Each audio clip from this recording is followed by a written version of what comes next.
الكريم أما بعد أعوذ بالله من الشيطان الرجيم بسم الله الرحمن الرحيم شهر رمضان الذي أنزل فيه القرآن هدى للناس وبينات من الهدى والفرقان قال النبي صلى الله عليه وسلم شهر رمضان أوله رحمة أوسطه مغفرة وآخره عتق من النار صدق الله مولانا العظيم وصدق رسوله النبي الحبيب الكريم۔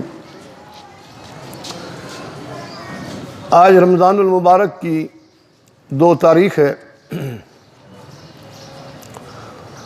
اور آج کے درس قرآن و حدیث میں نے آپ حضرات کے سامنے سورہ بقرہ کی جو آیت کریمہ تلاوت کی ہے، اس میں اللہ تبارک و تعالی کا ارشاد گرامی ہے، ہم نے اتارا قرآن حکیم کو رمضان المبارک کے مقدس مہینہ میں اور انسانیت کی کامل و اکمل ہدایت کے لیے۔ رمضان المبارک اپنی رحمتوں اور برکتوں کے ساتھ پورے عالم اسلام پر سایہ فگن ہے۔ مسلمانوں کے لیے یہ مبارک مہینہ خوشیاں ہی خوشیاں لے کر آتا ہے۔ رمضان المبارک کا یہ مقدس مہینہ خوشیاں ہی خوشیاں لے کر آتا ہے، اور اس مقدس ماہ مبارک میں مسلمان اپنے رب کو راضی کرنے میں لگے رہتے ہیں، شب و روز اللہ کو راضی کرنے میں مصروف رہتے ہیں۔ دن کو مسلمان اپنے رب کو راضی کرنے کے لیے اپنے اللہ کی رضا اور خوشنودی کے لیے کھانا پینا اور خواہشات نفسانیہ کو چھوڑ کر اور رات کو نماز تراویح و قیام اللیل میں مشغول ہو کر تقوی کی پرسکون زندگی گزارنے کی کوشش کرتے ہیں۔ جناب نبی کریم صلی اللہ علیہ وسلم کا ارشاد گرامی ہے کہ بہت خوش بخت ہیں وہ لوگ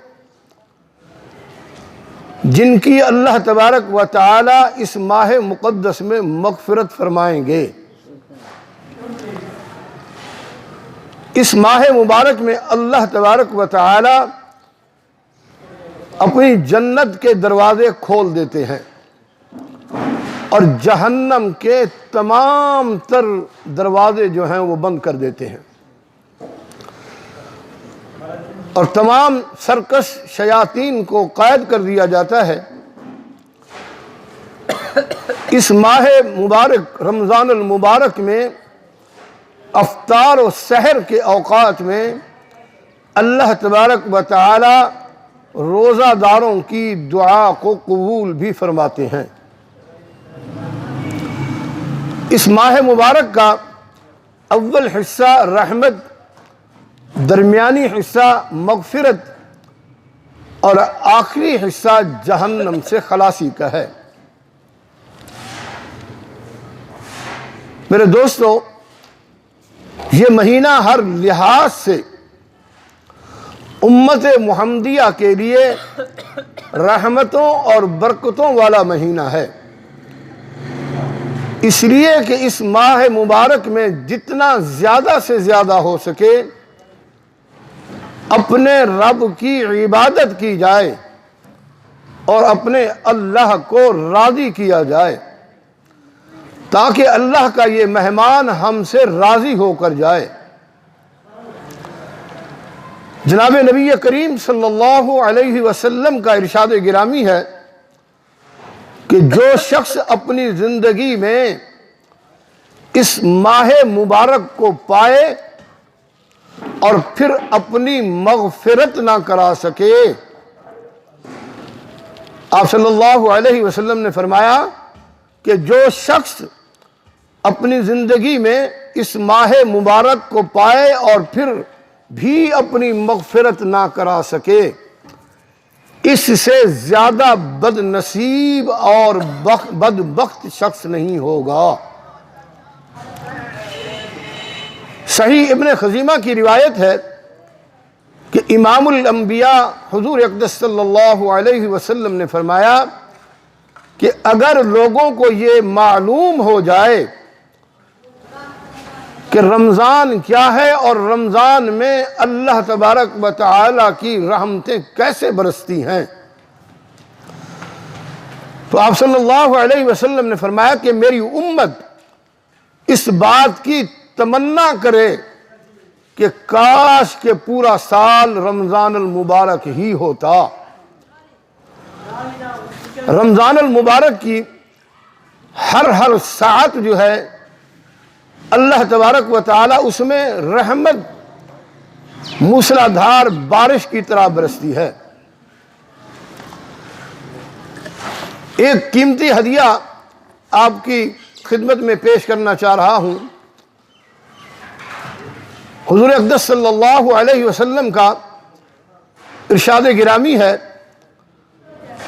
کہ جو شخص چھوٹا سا ایک درود مبارک ہے، بہت مختصر سا، سارے دوست میرے ساتھ پڑھ لیجئے کہ جزا اللہ عنا محمدا ما هو اہلہ، جزا اللہ عنا محمدا ما هو اہلہ۔ آپ صلی اللہ علیہ وسلم فرماتے ہیں کہ جو شخص یہ درود شریف ایک مرتبہ پڑھے گا تو اس کا ثواب 70 فرشتے 1000 دن تک لکھتے رہیں گے، اور وہ 70 فرشتے جو ہیں مشقت میں رہیں گے، اس کا ثواب لکھتے رہیں گے۔ یعنی 70,000 فرشتے بڑی مشکل سے اس کا ثواب 1000 دن میں لکھ پائیں گے۔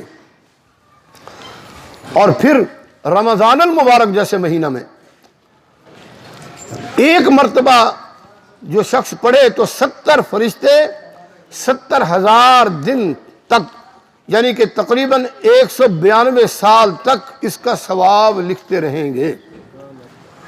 اور اگر انسان رمضان المبارک کے مہینے میں، کیونکہ اللہ تبارک و تعالیٰ ایک کے بدلے میں 70 گنا عطا فرماتے ہیں،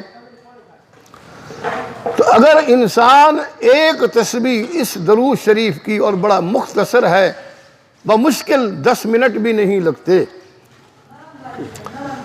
ایک تسبیح اگر پڑھ لے تو اس کا ثواب اللہ تبارک و تعالی اس قدر عطا فرمائیں گے کہ 70,000 فرشتے جب اس کے ثواب کو لکھیں گے تو پھر 19,178 سال تک فرشتے اس کا ثواب ایک دن کا ایک تسبیح پڑھنے کا لکھتے رہیں گے۔ کتنی بڑی اللہ تبارک و تعالی کی رحمت برستی ہے اہل ایمان پر۔ لیکن ہمارے پاس دنیا کی مصروفیات سامنے ہوتی ہیں، ہم مسجد میں 10 منٹ بیٹھنا ہی بڑی مشکل سے، نماز جو پڑھتے ہیں نا اس میں بھی ہمیں دھیان ہوتا ہے بازار کی طرف، ہم نے افطاری کا سامان لینا ہے، ہم نے فلاں سامان لینا ہے، ہم نے یہ کرنا ہے، ہم نے وہ کرنا ہے، جبکہ سارا دن گزرتا ہے ان ضروریات سے انسان فارغ نہیں ہوتا۔ اسی عصر کی نماز کے فوراً بعد ساری چیزیں یاد آتی ہیں۔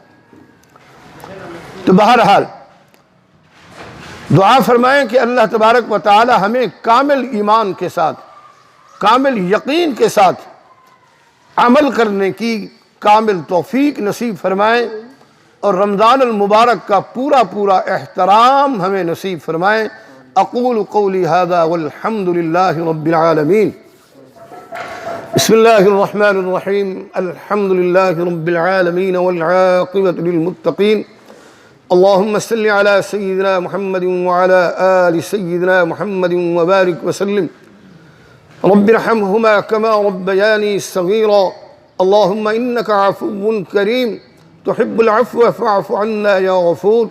اللهم اغفر لأمة محمد صلى الله عليه وسلم. اللهم اغفر للمؤمنين والمؤمنات والمسلمين والمسلمات. اللهم اغفر وارحم أنت خير الراحمين. وصلى الله تعالى على خير خلقه محمد وآله وأصحابه وأهل بيته أجمعين. آمين برحمته.